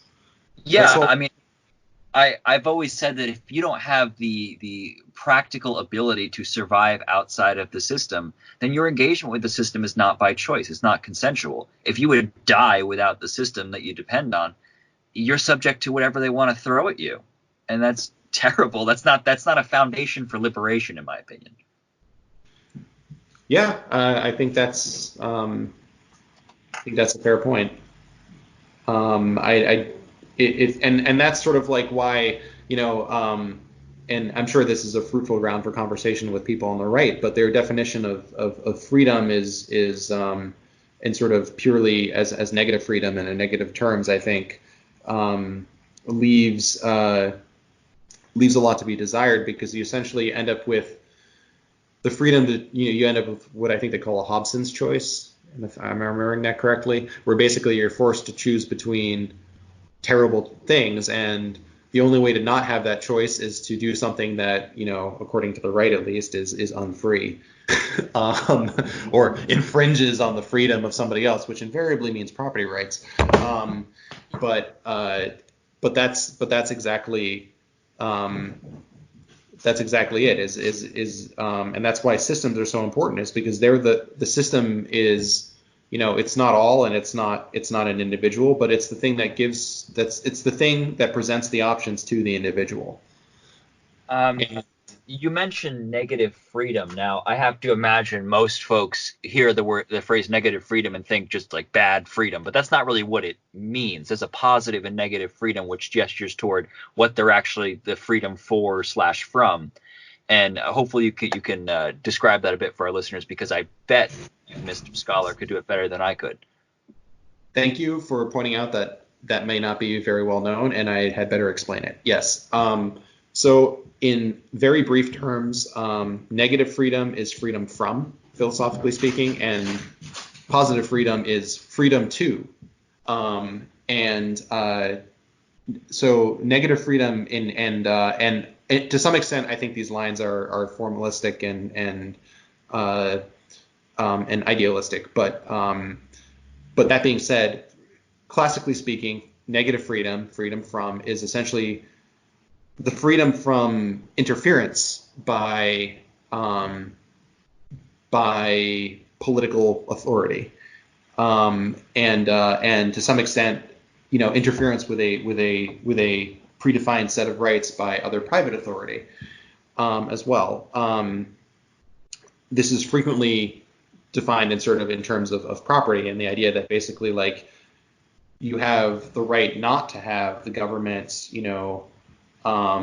take your stuff, or you have the right not to have the government, infringe on other, protected interests or rights. That you have the right not to have the government arrest you for no reason, or arrest you for talking, or something like that. This definition is sort of, part of the reason it's very ideologic, and wishy-washy, is deciding which interests you have the freedom not to be interfered with. But that being said, freedom too, in the sort of same classical sense, is the freedom, exactly what it sounds like. It's the freedom to do things. It's the freedom to, live a fulfilling and healthy and gratifying life. And what the left sort of, in any manifestation, I hope, classically aspires to, is to get that in the greatest degree for the greatest number of people. And to acknowledge that we have the means to do this exists, and that we don't have to live like this. That we can be free, and that not only that we and our children can be free, but those kids who the government of this country is exploiting through capitalism in other countries, or that it's killing with flying robots, can also enjoy that freedom, and that's what we're fighting for. Yeah, you sort of gestured toward it at the end there. We might, as Americans, we might be conditioned to think that we are free and that what we exist in is freedom. But what happens when that freedom is built directly on the anti-freedom of others? You might take as simple of an example as every single bit of technology that's around us, most likely, was assembled by people that are living in basically slave conditions. But even worse, the raw materials for that were mined by people that are in literally slave conditions, and destroying their biosphere, destroying their ability to survive in the natural world because now their whole environment is poisoned. And that the same thing's happening on the assembly edge too. And even your ability to have those shipped are from people whose lives are controlled by the system. The people that you buy it from in the store, they probably don't want to be sitting in the Apple store for 8 hours a day and most of their waking hours. They probably aren't into that. So what does freedom even mean to the average American? Is it just a word, or is it an actual concept that has actual philosophical weight? And I would contend that for most people, it's just a word. And that's really sad. That is sad. That's deeply sad. And, I think anyone who's spent time in your company or the company of people on the left has gotten a taste of just how fulfilling and incredible life can be, and how deeply we are pushed away from those pieces of ourselves and our lives and of the human condition. And I'm actually tearing up a little bit here. But it's sad. it is sad, really, really sad. And it's crazy. And I've been thinking about this a lot over the last day or so. I stayed up until probably too late last night reading about coronavirus shit. And I thought to myself, I'm incredibly lucky. I have a fairly low salaried office job that enables me to help other people, and it's fulfilling, and I can work from home. And in fact, my boss, who's fortunately listens to people with letters after their names, is ordering us to work from home. Which I would have done anyway, but but we have that option, and I have that option. I don't have to worry about my income because I get paid a set amount every week. But I keep thinking to myself, my God, in this free country of ours, somebody who's working at McDonald's or Home Depot, they can't fucking work from home. They're stuck. They're stuck going to work, and they're already being horribly underpaid and exploited. And on top of it, now they're being forced to put their bodies and the bodies of their family members at risk by doing it, and that is an outrage. And the fact that Senator Lamar Alexander killed this emergency sick leave bill in the Senate, which would have given people a pretty paltry amount, I think 2 weeks worth of sick days basically. So people, of course, are forced with we were talking about choices that people are forced to make before. Here's a good example of one. It's the choice of, do I not go to work and, not have income and risk, not being able to pay my bills or my rent or buy food or medicine? Or do I go to work and risk, getting this disease, which at the lower bound has a 0.5% death rate, and in unprepared places like the United States may have a 3.5% death rate. Not to be alarmist, but and they are forced to make that choice, and that is atrocious. That is an outrage, and if that doesn't that makes me like shake because I get so angry that this is happening to people. Yeah, there are some statistics which I encourage our listeners to look into. The average American would be bankrupted by a $400 emergency. That's more or less around the an average paycheck for a lot of people. 70% of Americans live paycheck to paycheck. So if you're missing paychecks, you are missing your cell phone bill, your rent, your insulin, or any other extremely important medication. And our system is structured that if that happens to you, it's too bad. You might have one system or another that can provide some level of temporary relief, but unless we have something sweeping, we are literally asking for this pandemic to be so much worse than it has to be, because we're literally incentivizing people to go into work because they can't do anything else. And in so doing, they're putting themselves at risk for infection. They're infecting other people. They're increasing the load on our already overburdened health system. It's ridiculous. And it makes you, so angry you can barely see straight, because this system is saying over profit, we're going to possibly kill thousands of people because we don't want to have our bottom lines interrupted. At the same time, you and I both know what the Fed did several times in the past week, injecting $500 billion a few days ago and $1.5 trillion, I think yesterday, trillion dollars. And when I called into the radio show I go on pretty frequently, I told him what that would be in an expense-free, tax-free earnings, never spent any of the money, never taxed on any of it, worked 40 hours a week, 52 weeks a year, never had a vacation. That is over 48 million years of work.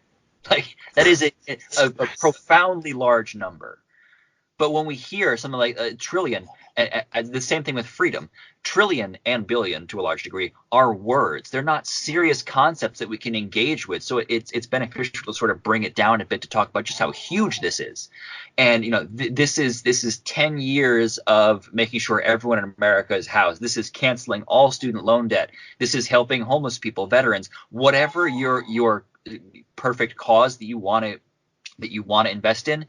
This could have done that. And the Fed just invents this money and sends it into the dumpster fire that is Wall Street. And that's terrible. It is absolutely inexcusable, because if they can just create this money, then I don't ever want to hear again that we can't afford social programs that demonstrably can make life better for people. That's Absolutely ridiculous. Yeah, and it's enraging to me that people will say this and then like they'll defend or I mean, most people won't even defend unless they're either economists or sociopaths or both. I'm increasingly starting to wondering if the two things are synonymous, but this is indefensible. And not only did they throw this 48 million years of work money, this $1.5 trillion at Wall Street, it was gone in 15 minutes. 15 minutes. And the small bump that it created in the economy evaporated, and it still went right back. And think about infrastructure. Almost everyone can agree on infrastructure. And there's a bill floating around right now that's having a hard time passing because it's seen as too extreme. It's $2 trillion over 25 years. And they blew 3/4 of that in 30 seconds or 30 minutes. That's insane. And I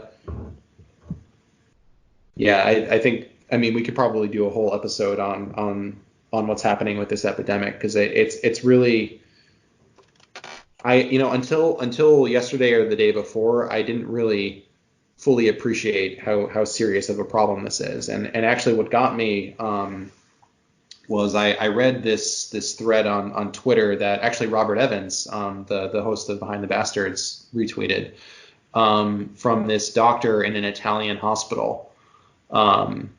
If listeners aren't aware by now, Italy is one of the countries that's currently been the hardest hit. And he described what is happening there. And Italy, whatever you want to say about it, it's a relatively functional country that's run by adults. It has a national healthcare system and a government that's at least reasonably responsive to this kind of crisis. Ours, Trump tweeted that his border wall was going to protect us from coronavirus, or just referred to it as corona flu, which just, I think perfectly epitomizes the mental decay that's going on inside of his head. But and it's like but this thread from the Italian doctor, basically, there were, he described how they cleared out the hospital, they got rid of every elective procedure that was going to be done to clear bed space, and when it hit, they were still overwhelmed, and they were overwhelmed. And when I say overwhelmed, I don't just mean like treating people in the hallways, and I mean there were so many people that nobody's taking any breaks, nobody's going home to see their families at all. There's nonstop work for these people, and there aren't enough ventilators and machines, so they were literally having to choose who lives and who dies. And if people don't think that's going to happen here, they got another thing coming, because there aren't that many ventilator and ECMO machines in the United States, and there definitely are not enough care system. Yeah, exactly. I could rant about this for hours, and I'm sure our comrade, we both know, I don't know if you name him on the air or not, could rant about it even better than I can. Yeah, we covered that on an episode just before this one. Yeah, and I did some quick math on this a few days ago, because with numbers that I think were actually a little bit too high based on the current data, but they're still in the right order of magnitude. And there's about 930,000 hospital beds in the entire United States, and they're about 65% of them are filled at any given time because people need hospitals. And if everyone is sick at once and needs a hospital in this country, there's not even going to be a fourth or a fifth the number of hospital beds we need. Yeah, and now I may have misheard. You say like 900 something thousand? Correct. So less than the population of Rhode Island. Correct. Our smallest state in the union. Got it. Okay. Yes. So if you were to jam every one of those beds in Rhode Island, and theoretically if everyone in Rhode Island got sick, there still wouldn't be enough beds.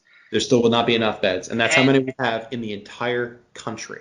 Right, and a lot of those are probably in super rural areas that might have a lower percentage of cases because of their rural nature. So even that number itself doesn't necessarily account for the nationwide distribution. Right.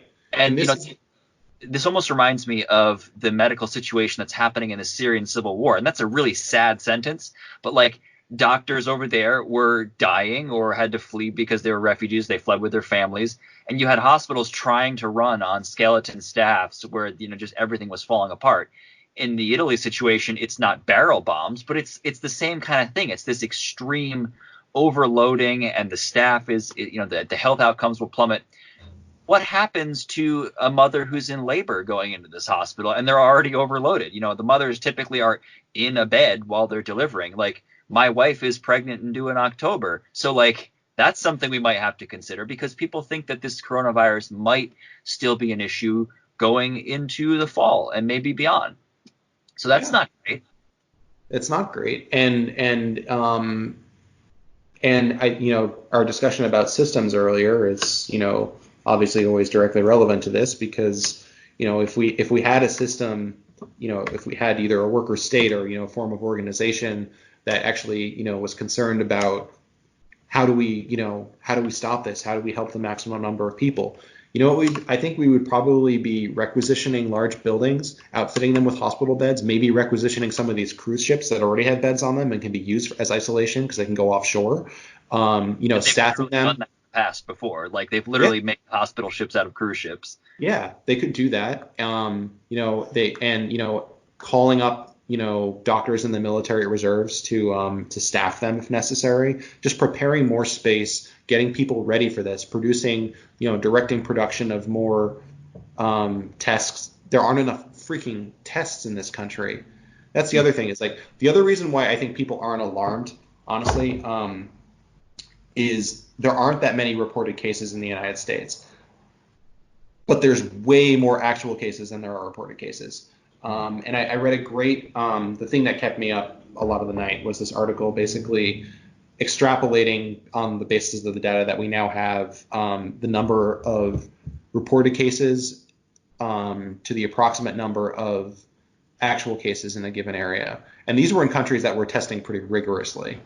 And it was always tens or occasionally hundreds of times higher than the reported number. Yeah, you have to factor in just the radio show hosts I talk to sort of bring this up a lot. The American personality is also a factor. We all know Americans are going to be like, nah, I'm not doing quarantine. Screw that. Yeah. You know, we have this national character, which is in its own ways adorable and has its uses. But like times like this, it's that's terrible. not what you need. Yeah, and like it's and like the idea and also the sort of the ethos of like fuck you, I got mine is couldn't possibly be a worse time for that. Like this is a time where like people who are elderly, who are immunocompromised, are at extreme risk based on what other people do. And I can guarantee you, like even where I live right now, the town that I live in, which is unfortunately a relatively reactionary one, I can guarantee you, like the neighbors that I've seen who fly those silly yellow snake flags, Gadsden flags, are going to be the guys going like, well, f them. I'm going to go off and do whatever I want. And even if they're a carrier, and cryptic transmission is a big deal with this virus, by the way. People who are asymptomatic are transmitting it to other people. So they'll be like, I'm fine. I can do whatever the f I want. Sorry, I'm swearing in front of your infant child, but You can't hear it, but that's what editing is for. I'll just throw a bleep on it. bleep. Yeah. But they'll just be like, F you, I got mine. Gonna do whatever I want, and they won't know it maybe, but some elderly person in this neighborhood will die as a result of it. My first floor neighbor, who's the loveliest, kindest old woman in the world, is the person that these people are putting at risk for it. And like that's why I tried to make that PSA at the beginning of this, and I may even make it again here, which is, wash your hands, everyone, and social distancing, which means don't go out unless you have to. If you do have to, try to maintain a distance of 1 to 2 meters from other people, which is the approximate distance that disease droplets will travel. And don't be a dick. Don't be racist to people. And think, act as if nobody is expendable. No human being is expendable. And the way this country's government and the way this country's people have been acting is as if people are expendable. And we cannot. The sooner that we cut that out, the less bad this will be. And like to put this in to put this in perspective on how effective social isolation can be. It's never too late to do it, but the impact of it is much more powerful the stronger that it is, the sooner it's done. Well, yeah, absolutely. With anything that spreads like this, I mean, once it hits a certain saturation point, like one of the radio shows I listened to said, like, in a lot of ways, we're beyond containment. Right now, we're at mitigation now. The goal at this point basically is to slow the spread of it enough that the healthcare system is not overwhelmed, because as we were discussing earlier, there are not enough hospital beds for the hospitalization rate and spread of this virus. Due to where our society is structured, that's a really uphill battle. We're not structured in such a way where we can buy ourselves time such that our medical system won't be overwhelmed. Like, people have to choose between going to work and getting sick because they have no other choice. And, a person on the capitalist end of things might say, well, you're free to stay home. So yeah, I'm free to starve, thanks. Like, free to starve, possibly lose my home. It's crazy to me that that this is the sheer like inhumanity of the system that we live in, and it just makes me so incredibly angry. Well, I'm going to make you more angry. Please do. So I was listening to a show called The Mike Gallagher Show, sort of like very pro-Trump sort of thing. And he was having an argument about price gouging with another host who he was calling Mark. I think I might have been Mark Meadows. Anyway, the argument was, according to Mike, that like price gouging is, you know, really immoral, and it's causing a lot of problems for people. And he's thinking of the little old lady paying $100 for a roll of toilet paper, and he's having, I don't know, like a human reaction to that. And his buddy is saying like, no, there's no such thing as price gouging. It's all determined by the market. Everything's fine. And that level of just like sheer sociopathic allegiance to the logic of the market. And like, I hate what he said, but he's right. That's capitalism. Like that's within the logic of capital, that it makes sense. But within human logic, that's insane. That's insane, exactly. And I think that captures it exactly. It's like within the logic of capitalism. I mean, whoever it was that said, you know, the system isn't broken, it's working perfectly. Right. I mean, this you know, this benefits someone, just not most people.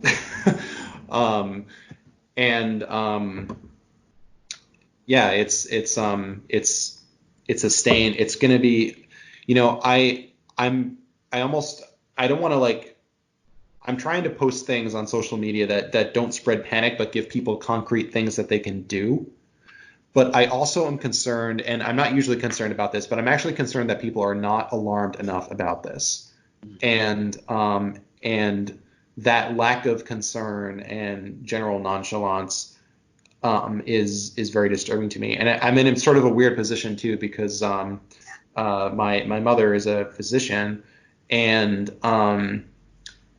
she's playing. I mean, I'm gonna see her and my parents and my little brother tonight, and she's like, "Oh, we're gonna go out for dinner and stuff," and I just want to be like, I don't even know.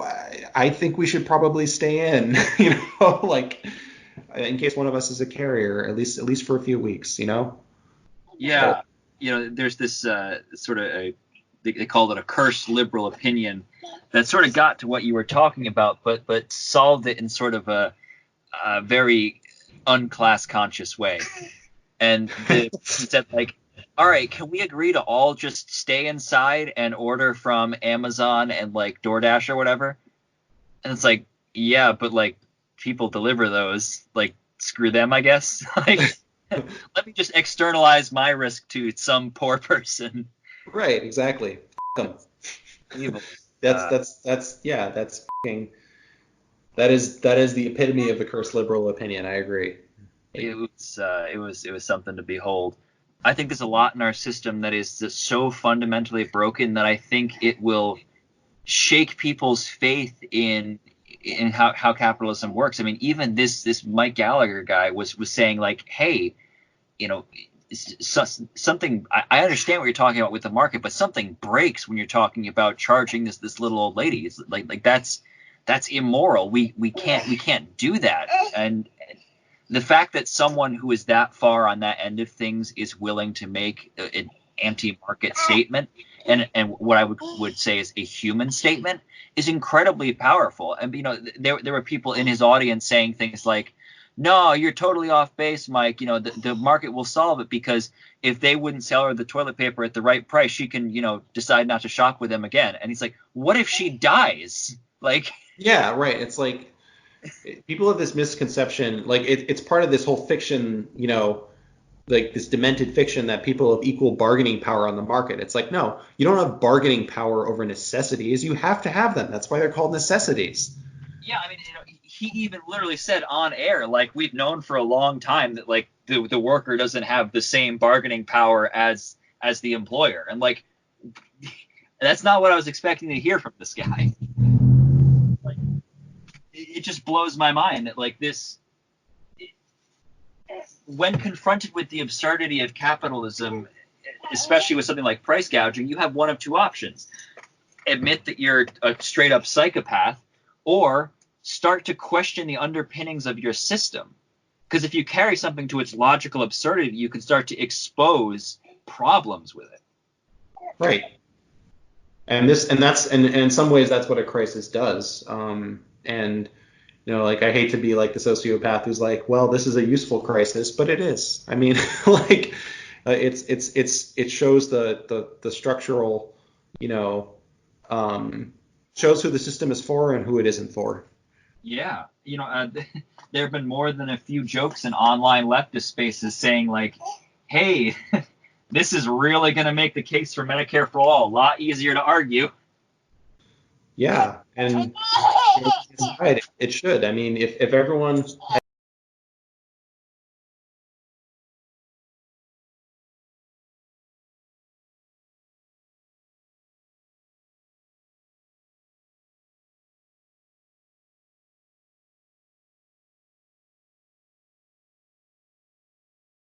I think it's really unsurprising that people are motivated and energized by a Bernie Sanders message, even if it falls well short of something that we would call socialism. I mean, people are people are really burned out. People are really in a bad situation, no matter how much propaganda we want to spin it with. It's not shocking. And there are socialists that support him. There are communists that support him, but that does not necessarily make him a communist. People say whatever you want to say about Trump.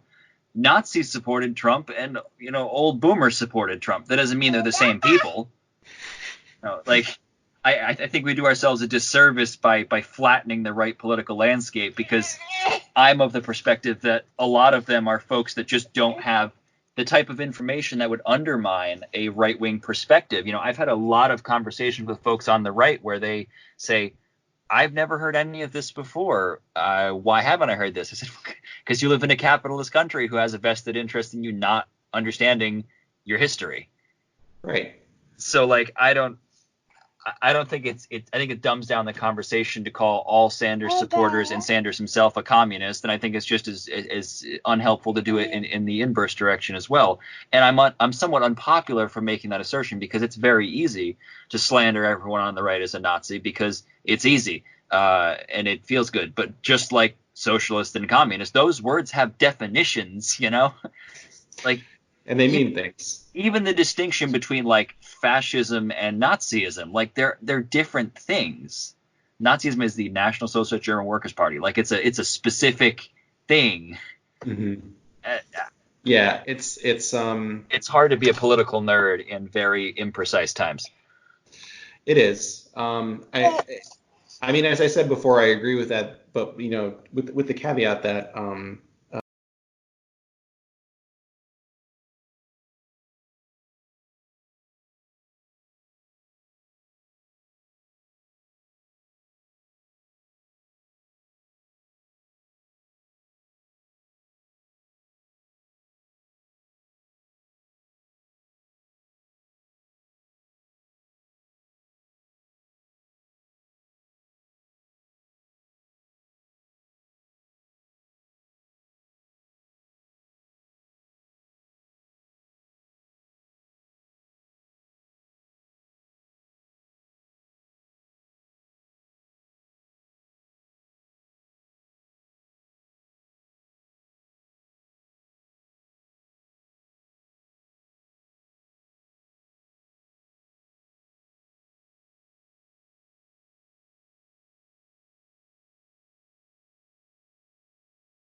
Is there anything else you'd like to add that you want to make sure that people on, because our audience is mainly folks on the right, is there something you want to tell them that would help point them in a direction to have a further understanding of your perspectives and of your philosophical background, such that they might try to find common ground? What would you say what would you say it's important for people to have a look into in order to understand where you might be coming from?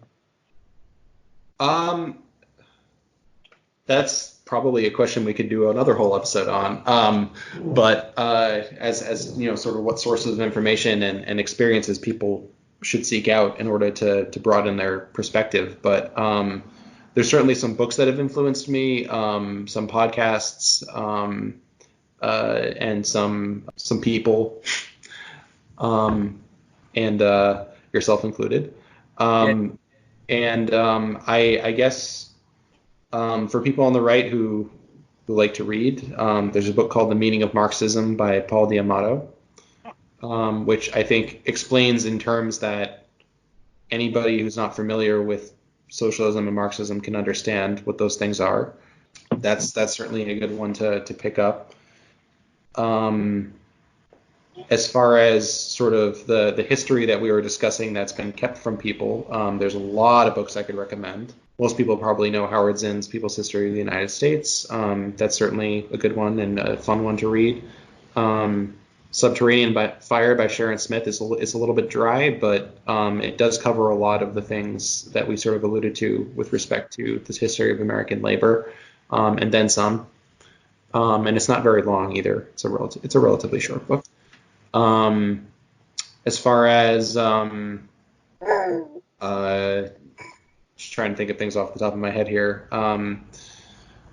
Podcasts. I mean, I like Revolutionary Left Radio. I haven't listened to it as much recently. If you're interested in history, Working Class History is excellent.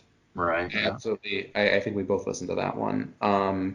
If you just want to hear like ordinary people talking about leftist ideas, Coffee with Comrades is a good podcast. And they frequently will interview very interesting people, and they also cover current events at the beginning of each episode from a leftist perspective. Let's see. I think you would readily agree with me that the best way to sort of learn about the system and about politics is to engage in them, and see what happens. Mm. And I think you probably know that better than just about anybody I know. And I think that, for people in our audience, if you've ever had to fight power for something, then you know a little bit about it, and what's standing in your way. And that's, if you're, and just talking with people. I mean, I'm one of the few good things about the times that we live in is I think that the sort of general taboo on talking about politics with acquaintances and strangers is sort of gradually going away.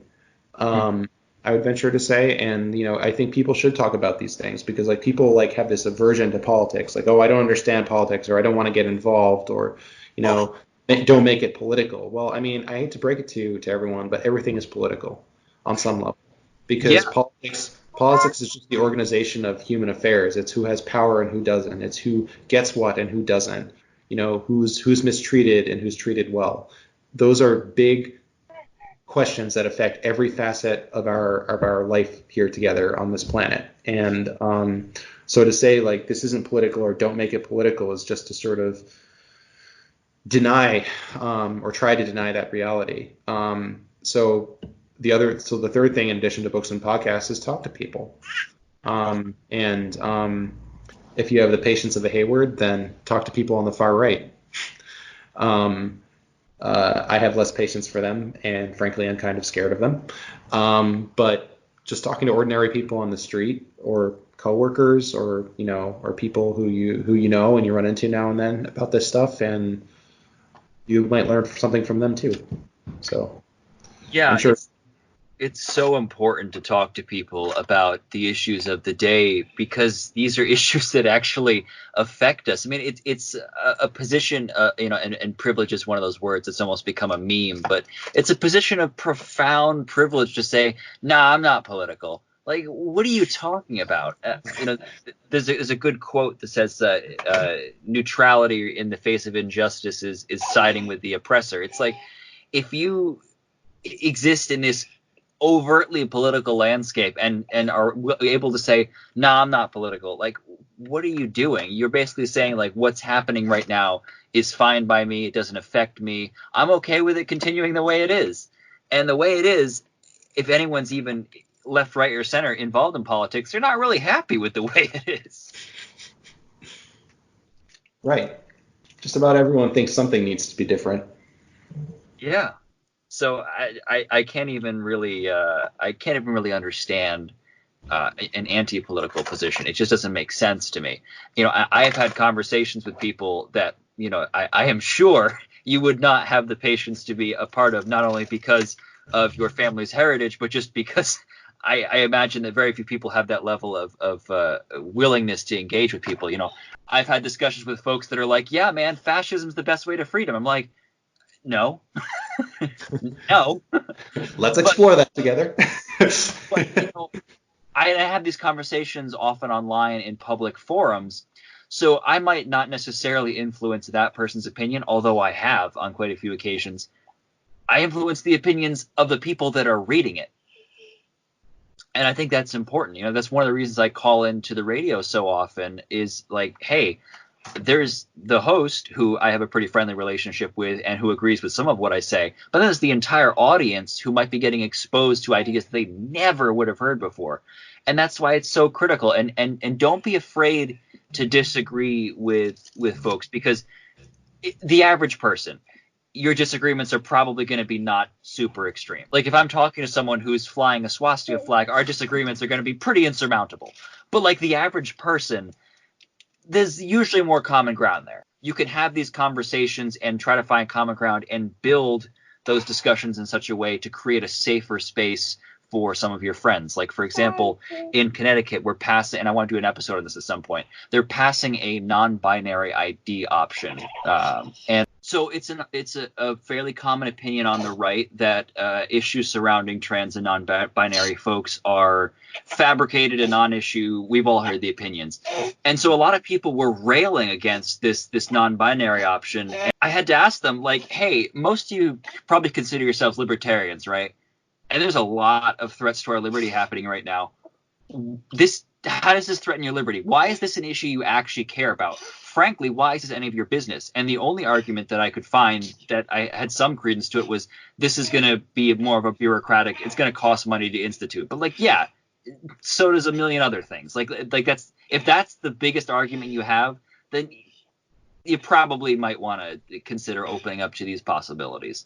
Right. Like you might not understand or agree with the different gender expressions that are being more commonly acceptable today. We can probably agree that like it's not going to affect your liberty if my license says NB instead of M or F. Like, come on. Exactly. And I think most reasonable people would agree with that position. And like, I've had these conversations with folks that are like fairly far into the conservative realm of things, and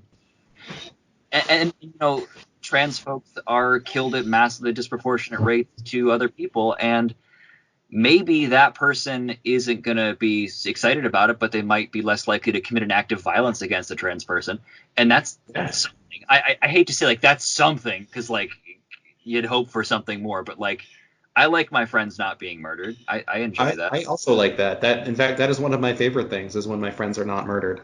Right. So that in itself is worth that conversation. I need to start the long voyage to see Mama and Papa Debs. But this has been a really great conversation. I hope your listeners get as much out of it as I certainly did. I'm glad you think it was a good conversation. Now we'll hope they agree. we'll hope they agree. Maybe they'll leave some hilariously bad reviews. That's always fun. Maybe. We can only hope. But Hayward, thank you for doing this with me and for inviting me on. Well, Debs, thank you so much for being a part of this, and I hope to have you on at some point in the future, because as we discussed before, your background is super scholarly. Like if there's an issue that I want to talk about with you, there's a pretty good chance you have at least some background in it or know where to look, and that's super valuable. Well, my degree is basically advanced Googling, as is my job. So I'm happy to put those skills to use in the service of this project. Hopefully we'll be in touch soon. Well, thank you so much, Debs. I hope you have a great day. All right, you too, Hayward. There's nothing I want more than to sleep under the night sky. The animals as they go about their lives. Feel the fire warm my body, feel the mud under my toes. But tonight the cell keeps me enclosed. For if we don't have our freedom, if we are captured by their iron hands, then and the vision for fire, it burns so much more bright. There's no justice in the system, a bigger cage is still a prison. Well, I hope that somewhere someone breaks free tonight.